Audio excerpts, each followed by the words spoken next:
My name is Ben Ward. I'm with the Office of Mediated Education, and with me we have Shasti Mukherjee, who is also in the same department, and hidden in the back of the room is Vicki Clegg from the Center of Advancement of Teaching and Learning. This is a cooperative effort between the Office of Mediated Education, the Center of Advancement in Teaching and Learning, and ITAC. And today we're going to look at online learning from the student's perspective. We have three panelists with us currently who will have introduced themselves in just a second. We'll have hopefully one or two more students who will be showing up in the middle of the session who couldn't get here any earlier. And they'll introduce themselves when they arrive, briefly. But part of the whole principle of this panel is for us to ask questions of students, of their experiences, the good and the bad and the ugly, and to get an idea of what it feels like to be an online student. It's both good and bad, some of the things that happen to students in the name of education, and I think it's part of our job in developing courses to find out what's really happening on the other end from time to time. So without further ado, I'm going to start here on the end with Susie Toland. And could you tell us a little about your experience as an online student, what program you're part of, and some of the courses you've taken, and just a brief overview, and then we'll pass it on. Okay. I'm Susie Toland. I'm currently a doctoral student with the College of Human Ecology. I finished my master's in May of 2004 in the same college, the Department of Family Studies and Human Services.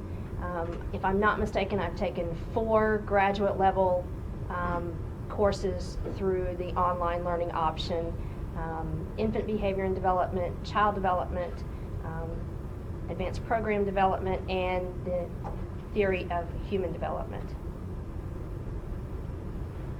Hi, I'm Matt Peterworth. I work at the IT Help Desk in Hale Library, and I am a 5th year senior in architectural engineering. So not only do I, from the help desk, do I receive calls about students with K-State Online questions, but I also have several classes on K-State Online, and so I can offer that perspective as well. My name is Brent Anders. I also work at the Office of Mediated Education. I got my undergraduate degree here at K-State, and I just recently started a master's degree program, not at K-State, at another university, but it's all via distance, and it's in a master's in education with a specific focus in multimedia development. So that's my first master's degree level distance education that I've been starting. The other thing that I've also done is I've taken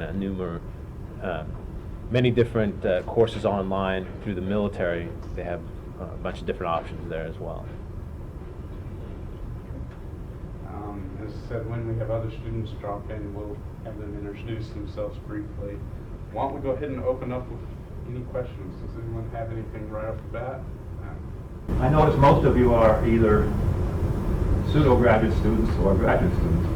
I assume you've all taken undergraduate courses as well as the graduate courses in this mode. Have you experienced any differences in the way those courses work online, whether it's an undergraduate level, which I know in our program, the graduate level courses are considerably different than the undergraduate. And I was kind of curious whether that's been your experience or not. All of my experiences have been graduate level, Right. So I'll have to. That's why I'm looking at those guys. Yeah, me too. All of mine was, I didn't really take any distance while I was an undergraduate. When I was an undergraduate, they just started to incorporate more using K-State Online. That it wasn't all pure distance. I know in my department we offer a few, like, obviously the number isn't the same. It's like, because I'm an on-campus student, so the K-State Online that I use is just, within the teachers here, you help utilize it. So I haven't really had a distance class. Sorry to put you on the spot. Okay. That's okay, and probably I should explain. First of all, the trend is always towards older, more mature, non-traditional students in online courses. And if you look at the statistics, you'll find that most of them are returning students or students seeking higher degrees. And you'll also find most of them are women. These are two trends you'll find a great deal in distance courses.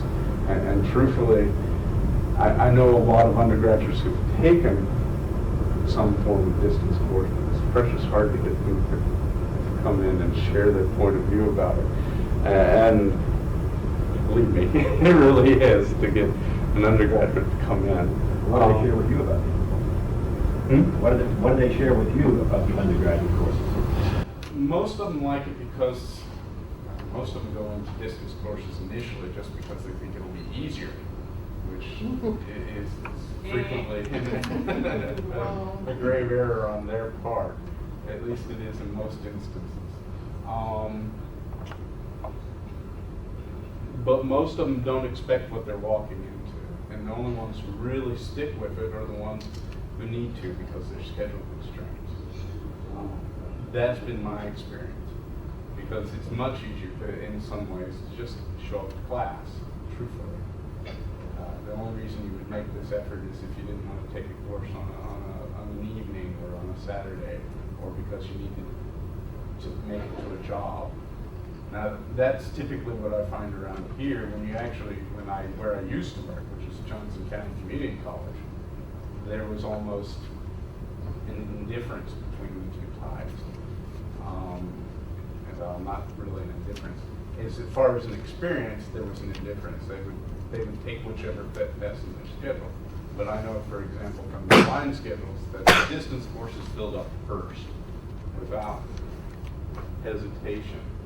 All the other sections would fill up on subsequent days. Usually your distance classes were filled on the first day, all of them, with rare exception.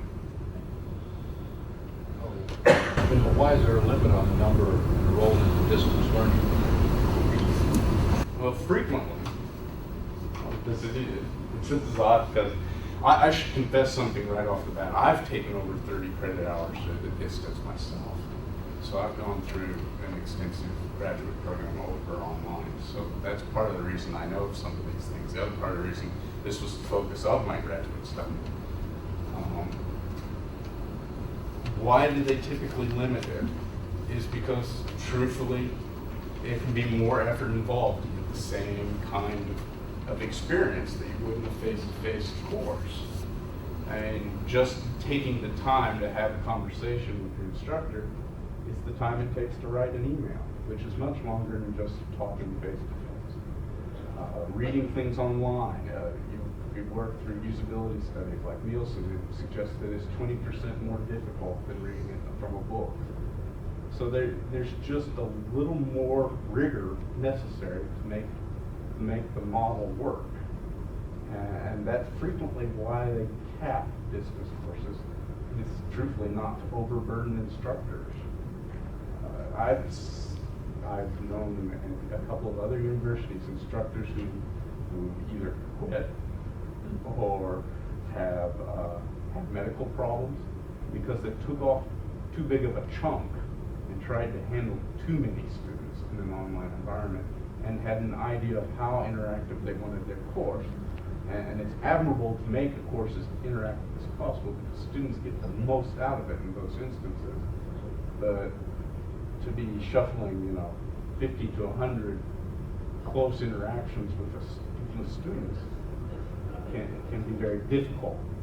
So part of the trick is to get the shift the responsibility for the learning back onto the student. From a student perspective, I would say that it's very easy for a student to feel like just a face in the crowd in any large classroom, even if it's a face-to-face class. That's magnified if you don't even have a face to put with a name. If that person is just a name on a screen as opposed to a real-life person, it's hard to make a connection. It's hard to feel a sense of investment in my experiences. If the class is so large distance, or even in a regular classroom, but particularly in distance education, if you can't make a connection with a person, and it's hard to do that through technology. Yeah, that's a key point right there. The course that I'm taking, the first thing that the instructor wanted you to do, or the first thing he told you is that there's 30 students in the class, and he told you that up front. And then he said that he wanted us to try and get to know each other. So the tool that he had for that is they had this automatic homepage builder, and he wanted everybody to make a homepage with some information about who you are, and then a picture. So and all the things that he tells you to do, that's part of your participation grade. So you go through and you make it, you put up a picture, and then he also tells you that he wants you to look at everybody else's. And of course I went through and did it just to get my participation grade, but it really helps to build, oh yeah, there's a person, there's another person with their picture. Now some people didn't have pictures, and those people that didn't have pictures, even though I read through their information, I'm like, this person doesn't really exist to me, because there's no face to put it with, But the other people that I saw, so in my mind right now, there's 20 people in the class, not 30, because those 10 people didn't put their picture in there. So I mean, because you have to go off of visual cues as well. Is it feasible, and I'm going a little bit ahead of this thing here, is it feasible to, every time a student responds, to automatically have his picture pop up in the right-hand corner or something like that? You mean through like a message board type thing or chat room? Yeah, those are all different things that would have to be integrated into the tools, for the course management system. There are public message boards that have little icons that exist right now, and that's fairly common in a social venue. I don't know of any learning management system that has that feature where it just pops up with each post on a message board. Or instructor responds has his picture. Well, that's on a home page. Yeah, but I know every time. Right, he's talking about like integrating a new tool possibly, and I mean that's definitely a good idea in theory that should be investigated to see. I mean, yeah, you run into other problems where people don't want to have their picture up there, but again, things like that. Now it's a completely different thing now. Now it's not like we're trying to make it where it's just like you're on campus, just like you're attending a class. If you didn't want your picture, so what? This is reality. I can still see you. The more that you take those type of things away, then the better it's going to be to actually be like a real experience. That's my point. Yeah, that'd be a good suggestion. We've had a new guest join us, give them a chance to introduce themselves and their experiences online just briefly.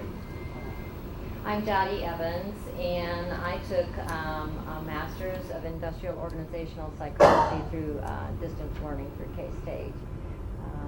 And I guess if I'm kind of tapping into what the conversation is here in terms of creating that sense of group and identification with other participants in your program, we had a built-in component, on-campus component for our program, and that was extremely helpful. We were on campus for a period of 2 weeks working with other members, 8 hours a day plus whatever we did with assignments, and that was very, very helpful then to create that sense of group, so that when we did do the actual online courses, we already had a mental picture of another classmate. Oh yes, and we understood why this classmate was expressing their ideas in a certain given way, because we'd already had that personal interaction with them. So that was very helpful. Given that you want that personal touch, do you prefer distance courses where you just see, for example, if you're going through a lecture, do you prefer just audio? Do you prefer audio visual? Do you want audio visual and a picture of the teacher on it? Or do you like integrity system where you can see a moving body as the lectures are going through? I think that depends on preferences and what someone as a student is familiar with and comfortable with. I'm particularly comfortable with chat rooms and message boards, so those don't bother me. I don't feel inconvenienced by them or put off by them, although typically I'm a visual learner. I've had several courses where chat rooms are predominant form of lectures. In fact, I've never had a course where the professor stood and was filmed providing a lecture for me to watch. I will say that in one course that I took, Previous in-class lectures were audio taped, and we were asked to listen to the audio tape. And as a visual learner, that was much more difficult for me than following along with a real-time chat. I had to devise some real strategies for keeping the rest of my mind from straying while I was just listening. I mean, I'm the kind of person that if I'm in your classroom, I need to see your face, or I can't focus on what you're saying. If I'm in church, I have to see the preacher's face or I'm gone, you know? And so I had to find something to keep that daydreaming part of my brain occupied. So I'm a mom of 3 children, so I folded laundry while I listened to this lecture because it would keep the rest of me busy and I could listen. I much preferred the chat room. It was a way for me to be actively involved. And I think that's just based on what your learning style is and what your preference and your comfort level. But that's for a graduate level course. Yes, that was for a graduate level course. Well, I can tell you that the definitive answer is it depends. It depends on a multiple of things like the subject matter, how that instructor works. I have a very kind of unique job for the Office of Media Education. I'm the electronic media coordinator. So I make CDs, DVDs of courses for distance education, as well as dealing with video, stuff that's going to go online, streaming videos, stuff like that. And sometimes if it's an instructor giving a class on something and he's got PowerPoint and he's got, you know, his talking head up here, and I'm doing something with that course, I'll very easily zone out. I won't even have to turn down the volume because it just disappears to me and I can work on other things. Now, in the same thing, if there's an instructor who's being videotaped, you know, by Kent, and now here you have an instructor who's animated, who's talking about something, and you can tell within their voice that they're very excited about what they're doing, and they're saying things just like this. Now, what do you see here? What do you think about this? Now you see here how this moves from here to here, so it's like it's engaging you, it's asking questions, putting you in it, as opposed to just talking about what it is, a talking head with the PowerPoint. A lot of times I just want the PowerPoint because then I can quickly go through, I can scan it, see what's important, go through it. It all depends on the subject matter, what's going on, the person, there's lots of variables. So how do you handle that guy who's pointing and moving around and making faces and those kind of things? Well, if it's a situation like that, then that's exactly what I want, because I would lose so much if it was just a PowerPoint. If that person wasn't there with that video talking and, you know, expounding upon things, I would lose all that information instead of just the PowerPoint. Now, if it's just a guy talking about it and not really doing anything, not engaging me at all, well then I'll just take the PowerPoint because it's much faster for me. I'm thinking about the zooming in. I mean, Well, that's a Kent thing there. That's where the videographer has to, you know, he has to pan from here to here, zoom in, zoom out.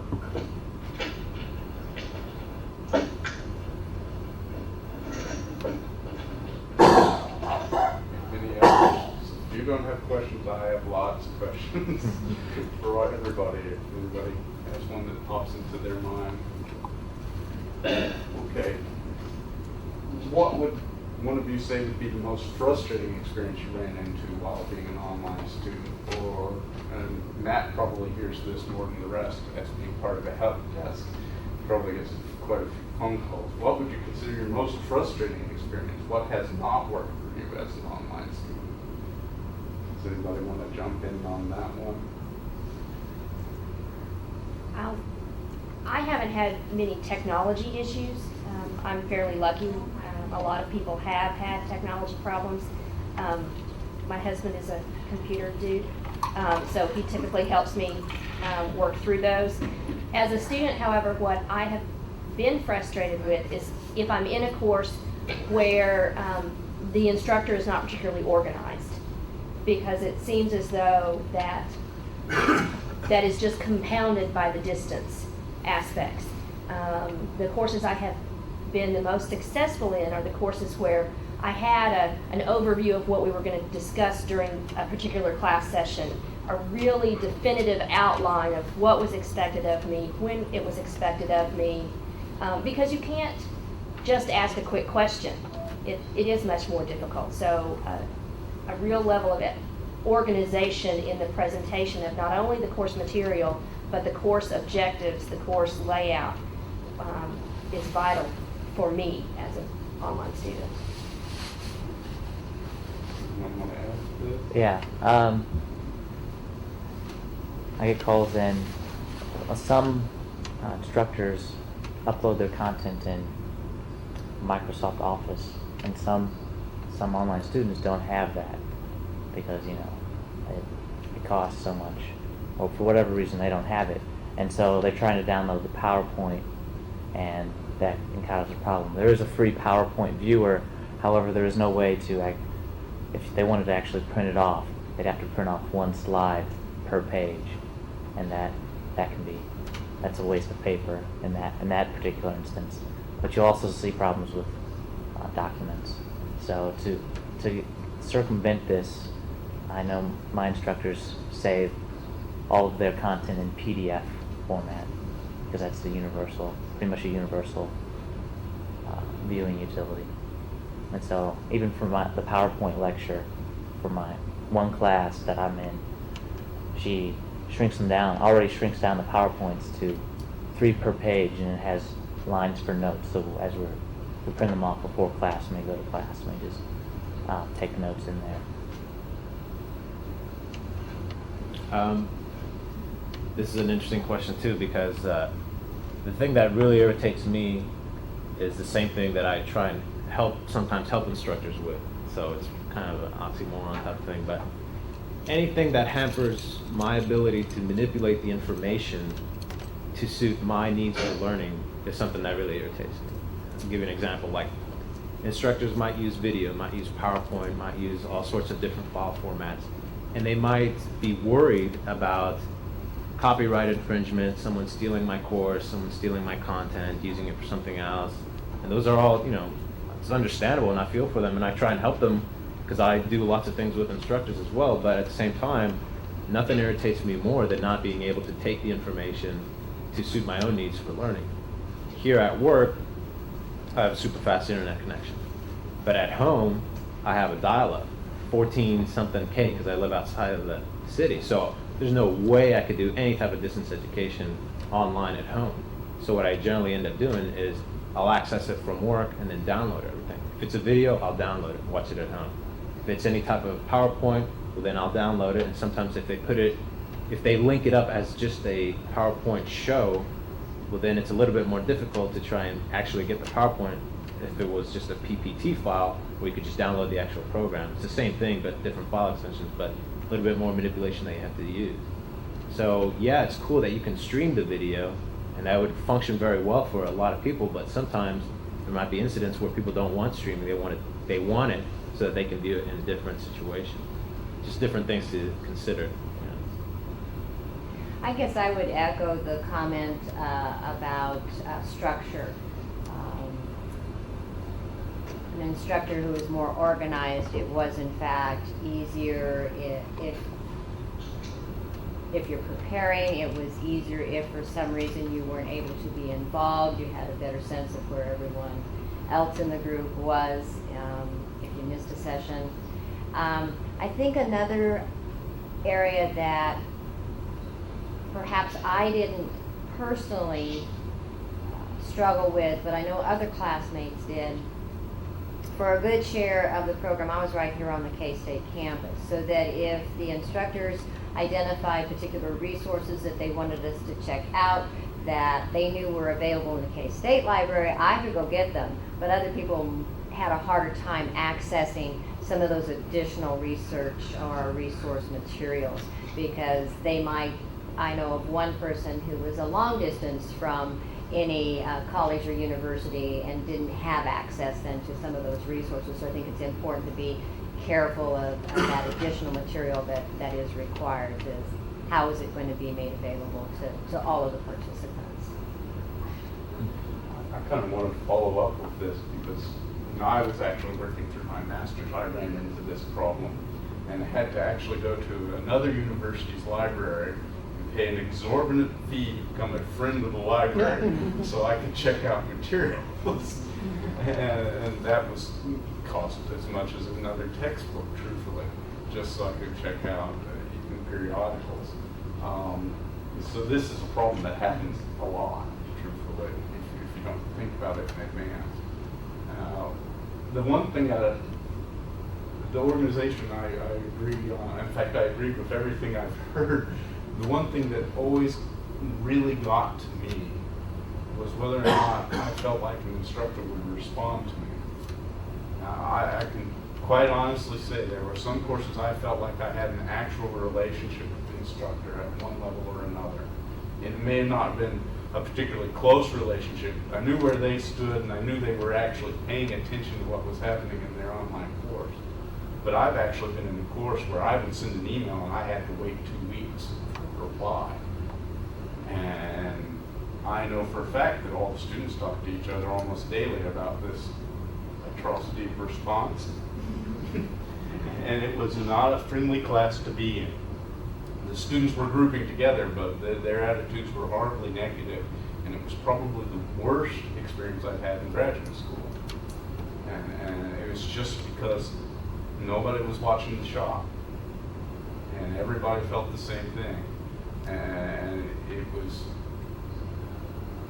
the experience was magnified because as the semester progressed, the criteria and the expectations of us changed, basically fit the necessities of the instructor. So we had an outline of what was expected of us at the beginning of the semester. By the end of the semester, it was a wholly different creature, and there wasn't any interaction going on to explain why and what for. And so that course actually had a tremendous attrition rate, and truthfully the only reason I passed is because I was taking this course with an office mate, and she kept goading me to complete things because I didn't want to have anything to do with it anymore, truthfully. I'm interpreting your comments to mean that, like you said, somebody's glad you watch the shop. If you got one instructor in the course, then essentially, if I put your comment in practicality sense, that instructor has to be there 24/7. Not really 24/7, but they need to be there at least every other day. The big thing comes is when you send an email and you have a legitimate question and no response comes back, or when you start a thread with some questions and the instructor doesn't take the time to nudge them along or model what their expectations are, at least at the beginning of the semester. I have a friend up in Johnson County, his name's Jim McWard, he teaches British Lit online, and he always referred to the fact that he'd spend a lot of time in the message boards towards the beginning, and by the end of the semester, he wasn't in them at all, and the students never noticed, because they were all engaged with each other by that time. And he would show up if there was a problem, and that one of the biggest problems for him was actually waiting long enough to let the students answer each other.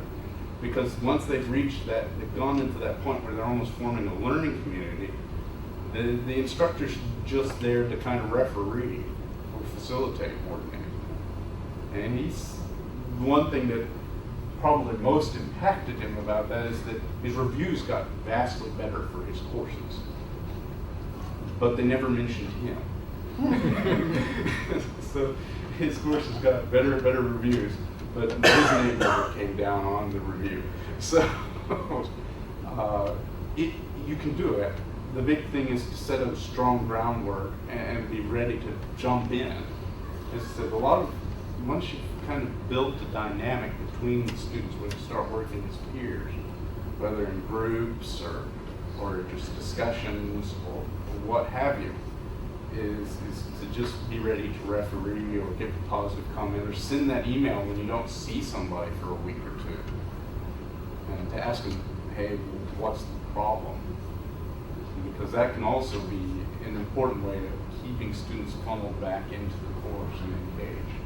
You can also set some kind of rule saying what the expectation should be. If they send you an email, will you respond in 24 hours or 48 hours? So up front in the course, they know when to expect you to respond. And if you have something like that, then they don't expect to send their email and receive a response in 5 minutes. You just make it clear. That kind of holds too. Because you'll get wired students will write you an email at 3 in the morning because they're up and expect a response by 3:30 and are all but ready to call your home phone number if they had it because you haven't emailed back. You get that now even without And that's bad. And the flip side can be a real problem. I know of a course, a graduate level course that was actually in instructional design that was team taught between Iowa and Emporia State. And it was a doctoral level course, and the instructors mistakenly loosely implied that the grade would improve by the number of posts that you made. And you have 2 instructors running this. It's a class of about 23 students, and it ran them into the ground. They were literally sometimes getting up to almost 100 posts a day because you have graduate students who are, for the most part, responsible and ambitious, and it just drove them down. They never made that mistake again. But as a background, then, what's the appropriate number of individuals that you would recommend having on it? A distance course or online course? Well, that has to do with how you structure it. It really does. I mean, if you start breaking up large groups of students into individual groups, then you can open up the door to literally, hundreds of students. And you kind of revolve around roles and have them practice some self-policing, and you set down some fairly strong etiquette rules, and you model for them, and you don't hesitate to jump in when you see problems. You can do large-scale classrooms in an online environment. But if you're just teaching, then it really has to do with one person, one instructor, and it has to do with what you're teaching. I mean, if you have somebody teaching English comp, and if this is their first or second time through, you're going to break them if you push over 20 students, just because the sheer volume of material that's going to go back and forth. Just the number of mouse clicks of downloading files is going to drive you nuts. So it really has to do with everything, how you're structuring it, and what you can automate and what you can put back onto the students. And that's where your limits are set. May I comment on that? Mm-hmm. We had a little bit of a unique situation in my program because we had a core group of students of about 15 that started in the first year. And then the next year there was another core group of students who started. So the first year we had 14 other classmates that we were interacting with, and that was a nice, comfortable group. We'd all met each other. It became more of a challenge when we added another 14. And then the lines kind of started to blur. Well, again, it ties back to our earlier comment of, do you know this person? Do you have some sense of relationship with them? Well, we kind of found that some of the discussions kind of went into, I hate to use the word, but kind of got cliquish. So the chats kind of started between the second year students and the first year students, and I'm not sure that's what the instructors had hoped for. But I know from a student standpoint, we felt like sometimes in the second year, the chat was getting out of control, and the group was starting to get too big. And I'm trying to respond to Brian's comment 4 or 5 items ago. And unless I'm very careful in how I express myself, others had no idea I was responding to Brian's comment. And so we found as we got a little bit larger groups that it was more difficult to keep the train of thought and really learn something from the chat. You 4 are clearly not our sample of convenience, i.e. folks getting fined for this meeting this morning. And they're not a random sample of people who are taking online business courses all on computers. So in a roundtable answer, 1 or 2 words each, what was your motivation to take an online course? I couldn't get the program I wanted where I was. Like a program? It has to be completely asynchronous. I'm in the military. That's your motivation to take it? Yeah, I mean, if I were to take it on campus, I'd have to meet at a certain time, come at a certain time. So the fact that it's like that. It's fluid, so the content is fluid. I don't have to be the same place for a class. I have 2 answers. First one, it was the only way those classes were offered. So there wasn't truly a choice. Secondly, I'm a single mom in many ways. My husband is military. And so not having to be away from home is helpful for me. This is actually the same reason I took the program I did. I needed to keep working. I really didn't have any options in this regard. And so the only time I managed to ever do coursework was basically from 10 o'clock at night to midnight. And so I had to fit it in those hours. And that was my only choice.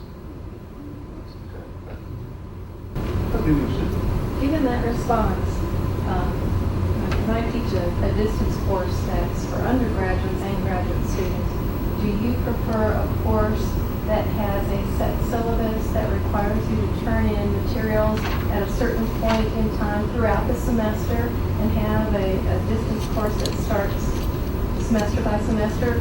Or do you prefer the type of course where you could receive this course and finish it in 2 weeks, and that you don't have that same set schedule, that you work at your own pace to complete all the course within the semester or within a 2-week period?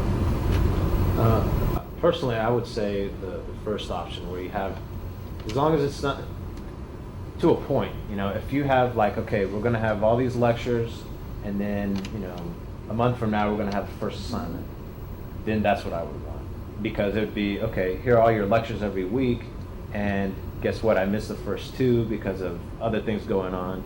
Now I can go back, catch up, and stay on track, and then now the first assignment is due.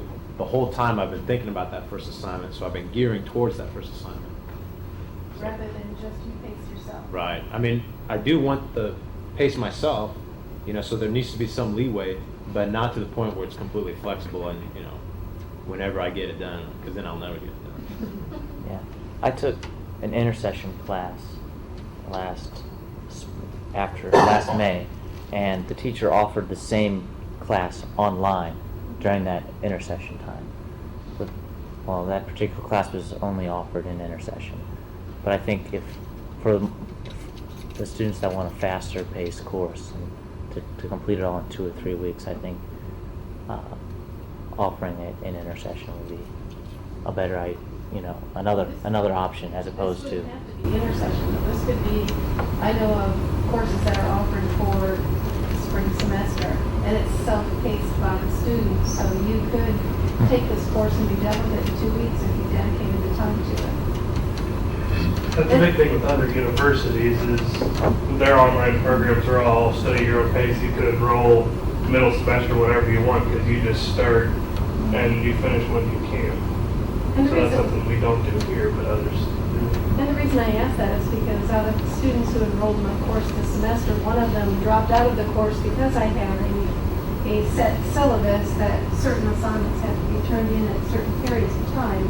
And they have a window to turn them in, yet this student wanted a self-paced course. Right. And I didn't allow that flexibility, so that's why I'm interested in your opinion. I also think that's really personal too, because you might have Bob who, if he's not held to those deadlines, it's going to take 5 years for one course because they're being dedicated. You can call me Bob. Yeah. I mean, it's really depends on the personal dedication of the student. Why don't you introduce yourself, Jared, so that they know who you are? My name is Jared Wagner. I'm an advisor for bachelor's degree completion students. I handle students in the College of Business and also the College of Agriculture. So I deal with about 300 students, maybe about a third of them, which actively communicate with me. So I hear a lot of student complaints, student comments, issues, anything that goes on with the students. I'm usually the one that hears them first. So I have a lot of background in what students actually feel about these courses. Well, I would think subject matter has some influence. I don't know about a self-paced human resources issues kind of class. The great value of the classes that we were involved with was that interaction with other professionals who were working predominantly in a human resource function, and they'd have individual anecdotal experiences to share. And that was what was really the richness. And if I had been doing it in 2 weeks at my own pace, I think I probably would have been doing more individual reading, and I think I would have missed out on that richness that came because it was over a longer period of time, and it was much more interactive. It's a great science we were working with. There wasn't a right or wrong answer in a lot of the things we were dealing with. And that's, to interject some more, I totally agree with that. The course that I'm taking right now, there's a first project that's due, I think, in another month or so. But this whole time, there's been a lecture every week. And at the end of the lecture, he poses like 3 or 4 questions in a message board type format, right? And then you need to answer those questions in that message board for part of your participation grade. So, of course, I'm behind schedule by about 2 weeks. So the other day I went through and I did like 2 weeks worth of stuff, but at the same time, so I would go there and I'd have to answer the question, but I would read what everybody else would say as well, because sometimes you're supposed to respond to them too. And there's so much richness, like what you're talking about, especially in the field of, whatever field it is, because there's so many subsets within that field. Someone's a grade school teacher, someone's a university teacher, someone's an instructor for the military, all sorts of different things, and then you can start to form your own answer based off of the book reading lecture as well as what they responded with, and that really adds to the course tremendously. I suppose it depends upon too whether you're looking for that degree, or if you're and you want to speed through as fast as you can, or if you really are wanting to learn as much as you possibly can about the area. And I think a lot of it can also be material. I know I took a class that was basically on a review of different types of media used in education that was entirely self-paced. And I was grateful that it was self-paced because I could just get in there and tear right through the material. And none of it was high-level knowledge. Nothing, it was you either knew it or you didn't, and you just went in there and you took a little time to learn it if you didn't know it, and then you basically regurgitated up everything you learned and then you walked away. It wasn't a lot of credit hours involved in this. It was only a 1 credit hour course. But I appreciated it being self-paced. But the courses that I've gotten the most out of, truthfully, have been the ones with the interaction. And some of my online experiences have far surpassed even the best of what I've had in my face-to-face courses. And I've built lasting relationships with some of my former peers, truthfully. Do you feel that maybe the impact of this interaction has a stronger impact this way because the students have an opportunity to formulate their ideas before they present it, compared to discussion where it comes out and discuss it before we've had a chance to reformulate the ideas? Well, message board, yes, but live chat, no. I mean, if you don't get your words out there in live chat, you're responding to something 20 items ago and nobody has a clue what you're talking about because they've gone far beyond you by that point. So with the live chat, those are specific hours or times which people are to be on there, and that's generally a requirement for your course that you're on at those times. Is that correct? With my experience, it certainly was. My courses have been the same. And see, I vastly prefer message boards because of the asynchronous quality of it. And because I like to be very deliberate about my thinking. And it takes me a moment. I'm not the one who has the quick comeback ever. And this is especially with my typing speed. Chat is for suffering for me. Every time I climbed into one, sooner or later the instructor would goad me and say, "Where are you, man? We haven't heard from you in a while." And that's just the way that experience was for me. But the message boards I lived and breathed in because I had plenty of time to sit back and think. And in fact, I found myself counteracting my usual tendency to procrastinate because I found it easier and easier to be part of the chat. I'm at the message board if I got in there early, because if you wait long, a lot of the good ideas have already been expressed. You have to start scratching and digging and really working through the material to have something of real worth to throw out there. And that's sometimes that can be a benefit too, because that's how I'm usually in my message boards, and I'm like, well, okay, I was going to say this, but they already said this, they said this. So then I'm rereading the stuff to, no one touched about this point, make it really cool, you know, to get the point. So. I think Well, just one question. When you're talking about the faculty lecture time, are you talking about streaming video, or are you talking about reading lectures? I didn't understand the question. he's wondering how lectures are presented to you online. And I know there's many different formats. How were lectures typically presented to you all? PowerPoint. Was it through written materials that you read, or PowerPoints, or was it audio or video, or combinations of things? Usually it's the instructor giving a streaming audio, and then the instructor then is in the chat room at the same time, and the students then type in their questions, and then the instructor can then address those vocally to everyone. That was your experience? PowerPoint is mine. PowerPoint. I've had courses where there were some pre-taped lectures given. I've had some that were PowerPoint and then chat room together. Those are my preference. I had one in this last course that I took where we did the streaming audio, and we could hear the instructor, and then we just typed in our questions, and that was a new experience for both the instructor and most of the students, but we just approached it as a learning experience, and it actually turned out to be rather nice. And we did not have streaming video at all, any of those kinds of things. It was strictly reading and perhaps an occasional PowerPoint. Let me be a fair argumentative here, which tends to be the nature of my personality. My question to motivation was, if I could summarize all four of your answers, were the answers were convenient. Course offerings, my lifestyle, were convenient. If I were to ask the same sort of question of the administration, I would get answers, I think, along the summarized as new revenue sources. Tuition dollars, new students, outreach, course offerings. I don't think either side would have said instructional excellence, better learning opportunities. Is there a disconnect here?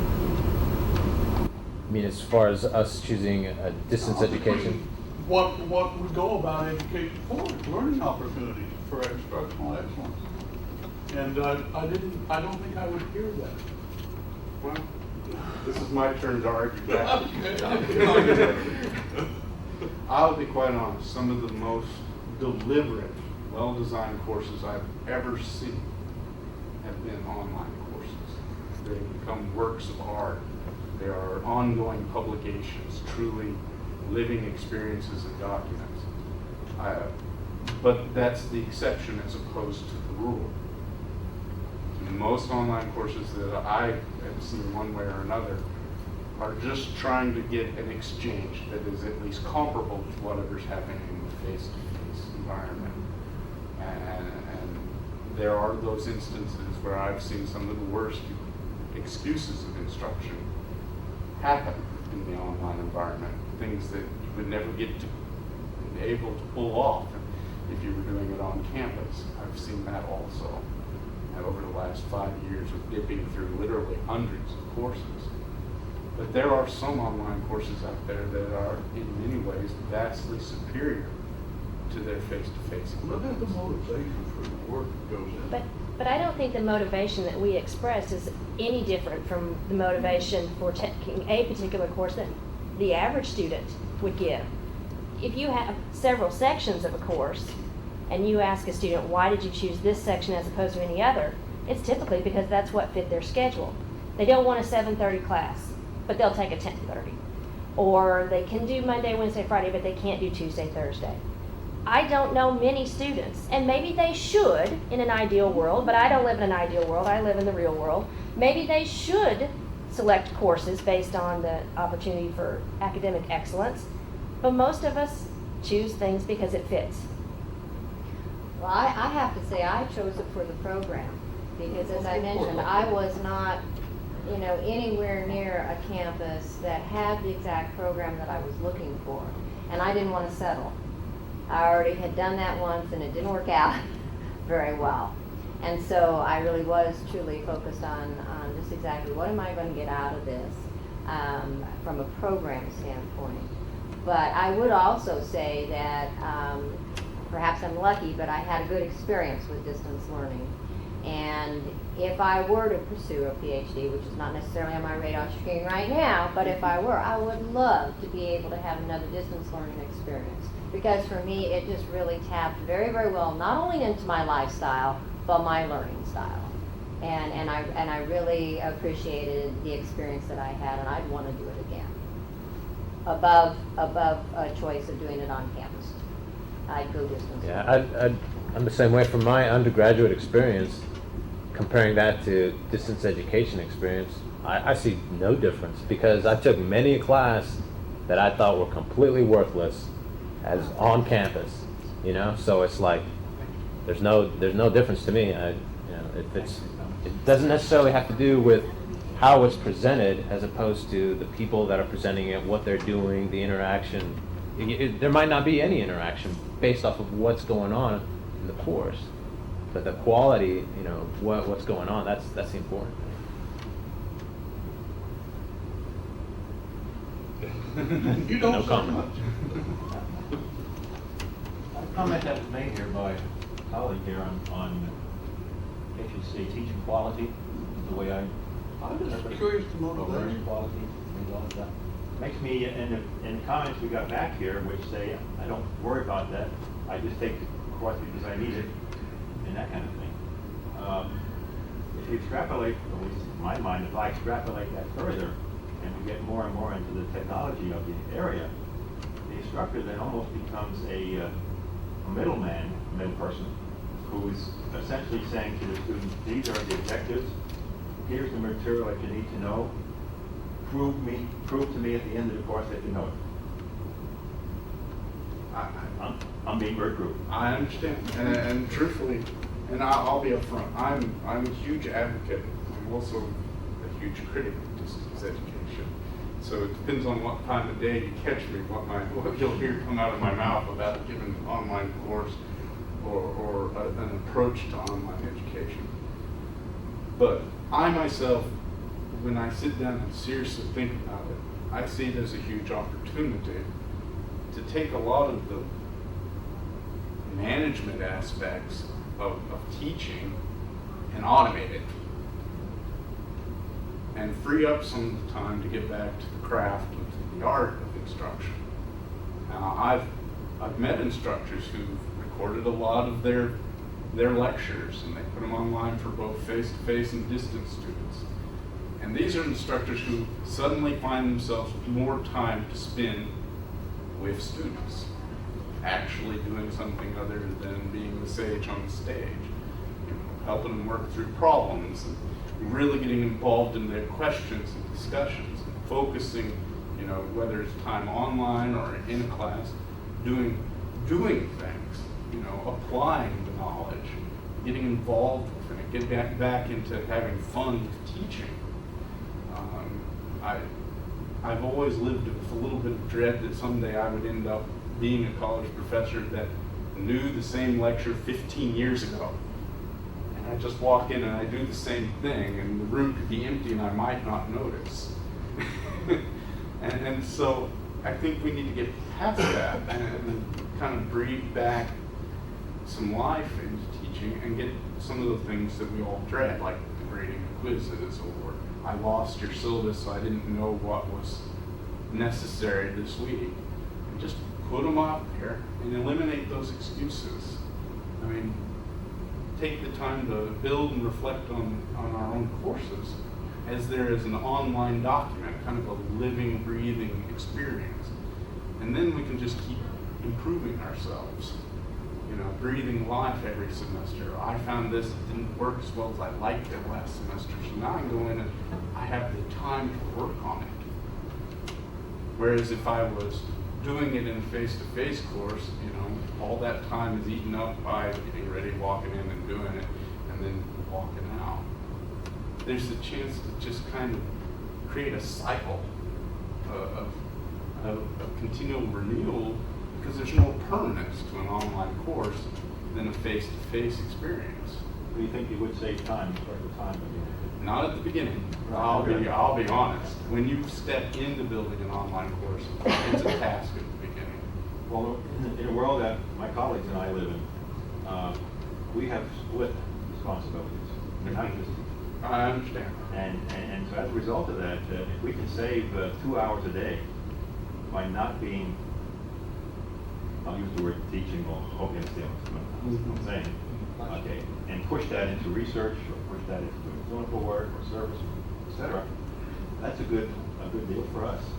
So I guess I'm getting back to my initial idea, is that if you upgrade the objectives, you upgrade the resources that you're making available or you're suggesting to the students, and you have some kind of evaluation process that is also reasonable.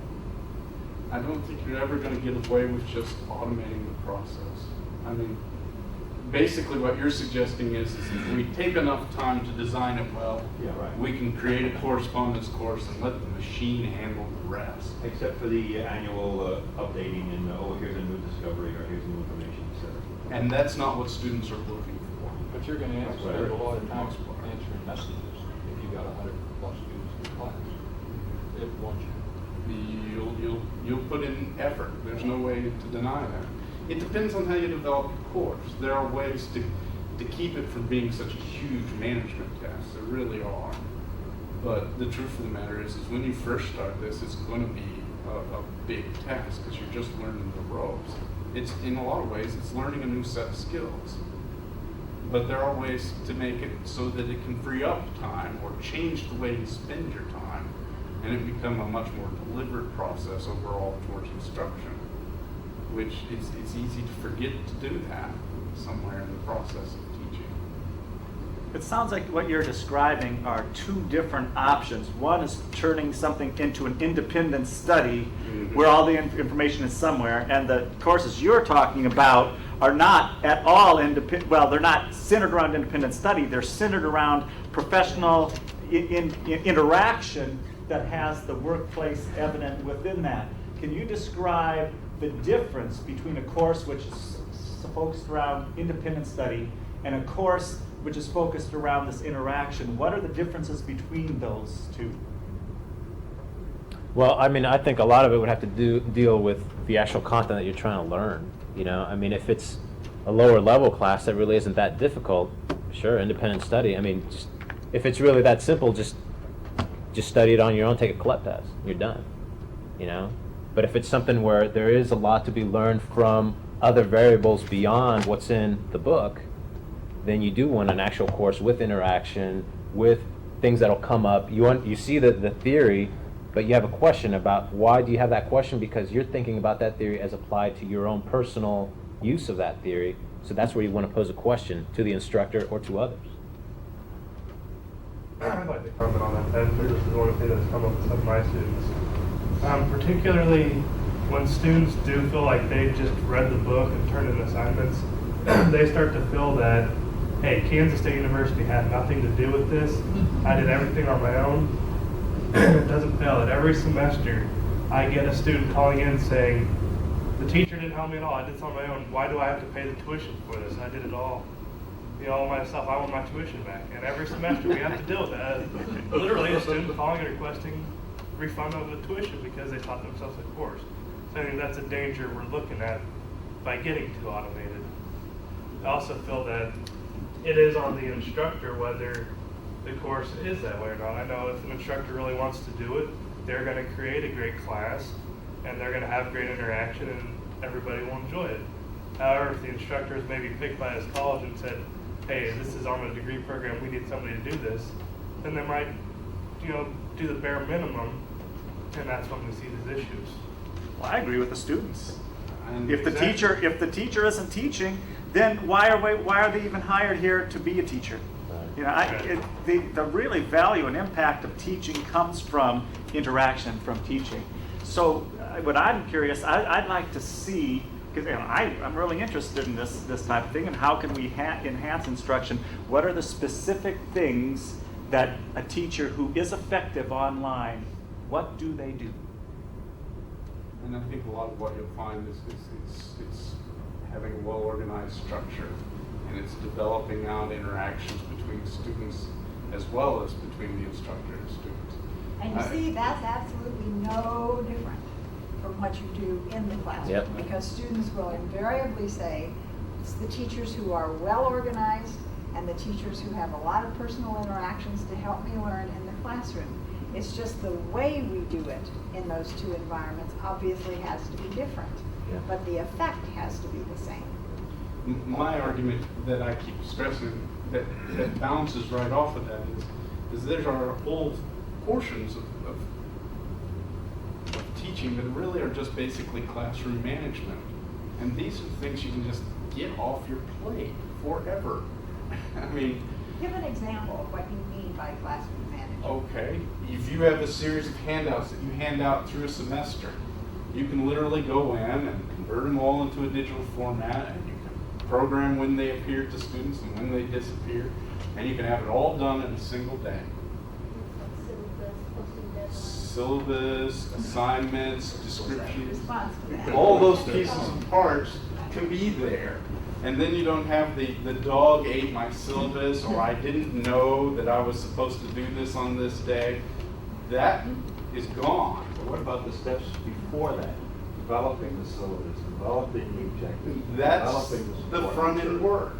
Excuse me? It's at the front end, it kind of works on a momentum theory. That's part of the teaching, I think, that you're doing. Yes. Yeah. You What build works? all this in front, and once you've built it, then you get the chance to really teach and interact. You're not having to fight over with, handing out a quiz during a class period. That's their time. You've built the quizzes, you've built the question banks, you've set them off to the side. You can start doing smaller little increments of evaluation so they have an idea where they are and what they're doing. And you don't have to really sweat those kinds of details. And you can spend your time doing interaction. You're not spending your time doing things that are basically either mastery learning or clerical in terms of getting them papers, or all that can be organized and done in the front end. And then the neat thing is then the following semesters you're just revising these elements. And you can just spend your time on the interaction, on the actual teaching. Yeah, you have a question. Okay, I'm sorry, I could all worked up. I have a couple comments on that. First, I agree. The class where I had where she taught the same class online, her syllabus was 23 pages. And so everything was completely laid out. And I thought that was great, that everything was there. And so I knew exactly how much workload this class would take. And on the comment on individualized instruction or being self-taught, I've taken, it depends on the content.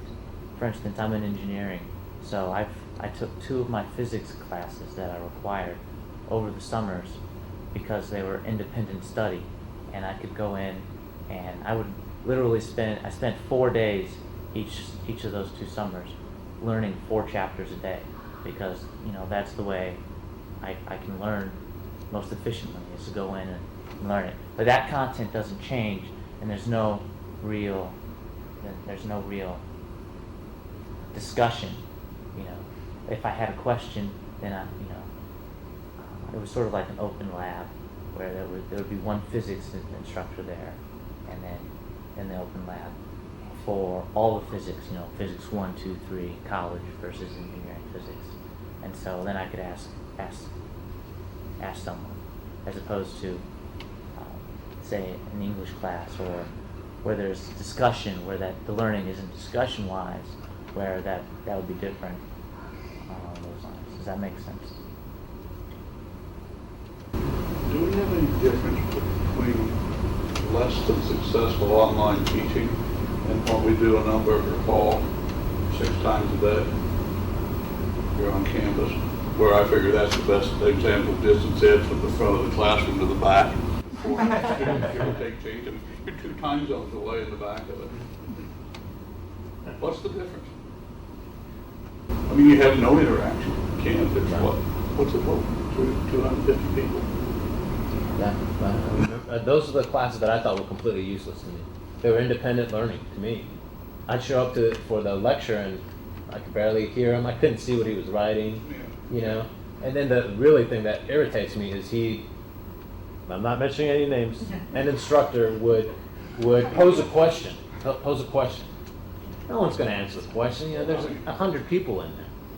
Or he'd say a theory and then turn around to everybody.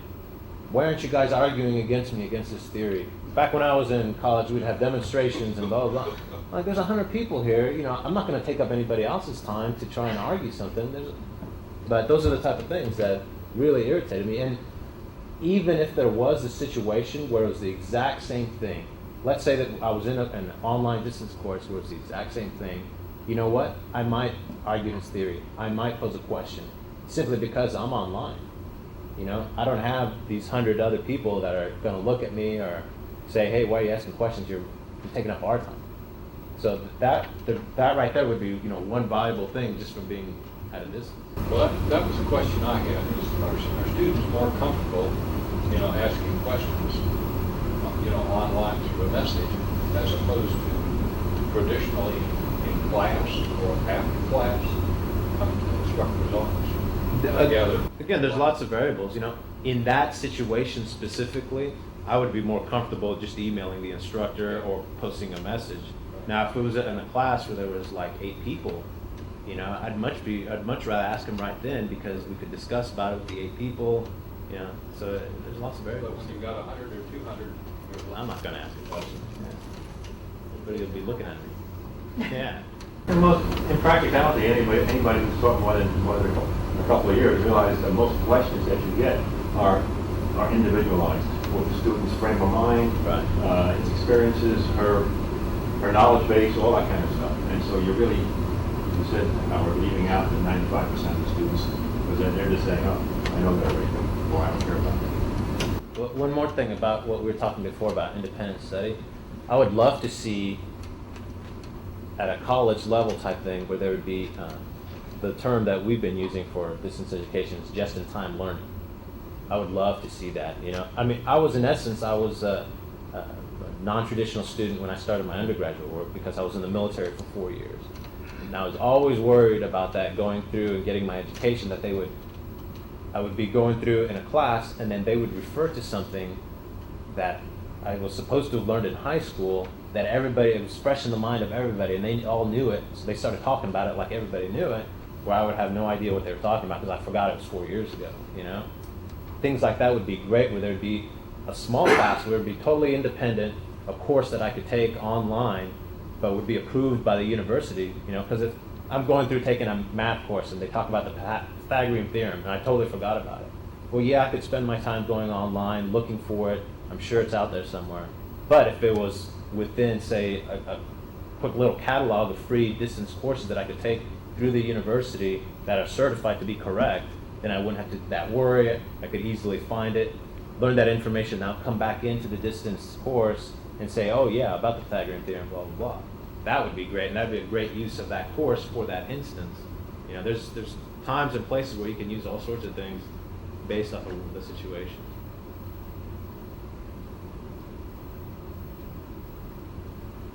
Do you have any other questions? We've kind of run past our 12 o'clock deadline.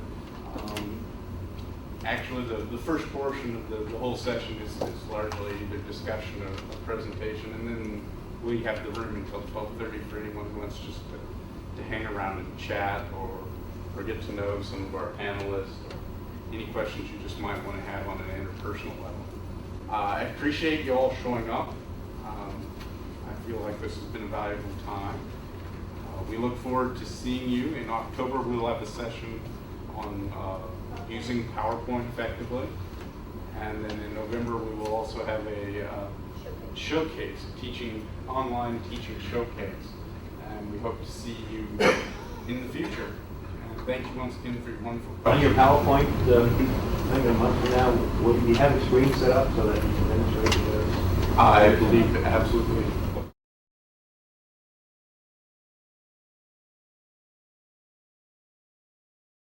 We will listen The to Landon geologists, Lecture maritime Chemicals are developed.